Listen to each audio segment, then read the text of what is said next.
for being here today and spending your lunch with me. I think you're right, Billy, that anybody here been to all nine? I know a couple of the reporters, you can't raise your hands. But anybody else been to all 99 counties in the state?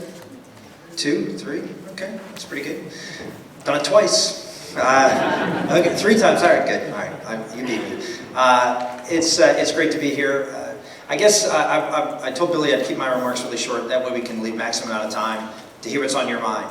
Someone when I walked in today said, wow, that's really unusual, someone here actually to meet and greet and talk to folks. And one of the things I realized, not just the key to success winning the Iowa caucuses, but I think the key to success of being a good candidate for president is taking the time to actually meet with people, not just to run in, give a speech, run out, but take the time to meet and greet people, talk to them, find out a little bit about them and what's on their mind, but also to give you an opportunity to sort of, see what's really there. You can tell a lot about someone when you look them in the eye and you have a conversation with them, and so you folks have a really important role to play. You have an important role to play for the nation. You have this big field, now getting a little smaller, still a very big field, and you've got to sort out who the right person is to put forward to lead this country if you're going to be voting, obviously, in the Republican caucuses. So I feel it's my responsibility if I want to get your support to be accessible and available to you. So like I said, I'll keep my comments brief, but let me just say one thing. Why should Iowans vote for Rick Santorum? What makes me different than anybody else with respect to what we can do specifically for Iowa? Right? Now, obviously, you're Americans and you're concerned about the country, and I understand that. But we're here with a group of folks who represent interests, the partnership and other interests that are concerned about the economy of Iowa, the quality of life in Iowa.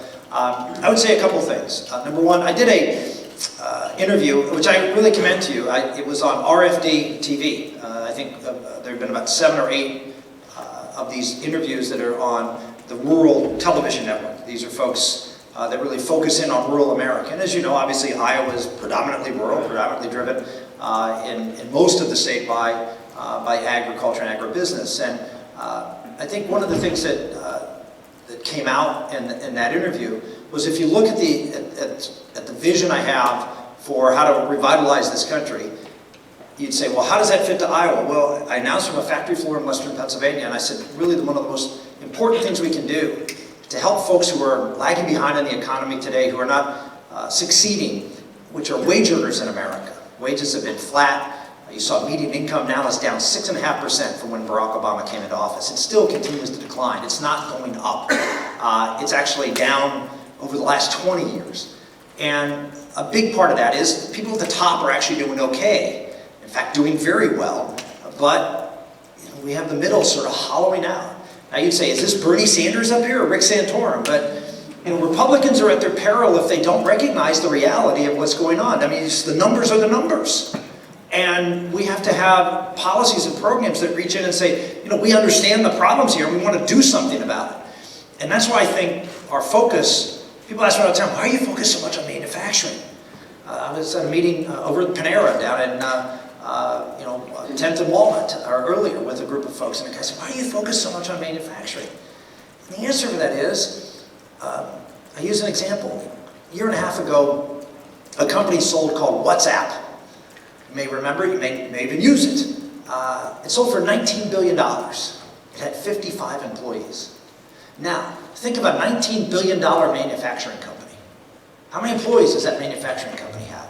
And what range of talent and skill levels are going to be employed in that manufacturing facility? I was at a robotics plant yesterday in Council Bluffs.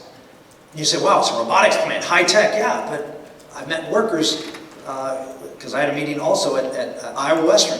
I met workers who came from Iowa Western, took a technical training class, went in there, and now have good paying jobs with good benefits, and they're building robots to work in manufacturing, so our manufacturers can compete to keep jobs here in the United States. Robots aren't a threat to jobs. Robots keep jobs here because we can be efficient and keep other jobs here in the United States instead of having those jobs go over to China. And so I focused in on creating opportunities in the sector of the economy that does the best job historically, has done the best job of employing people at all levels of skills.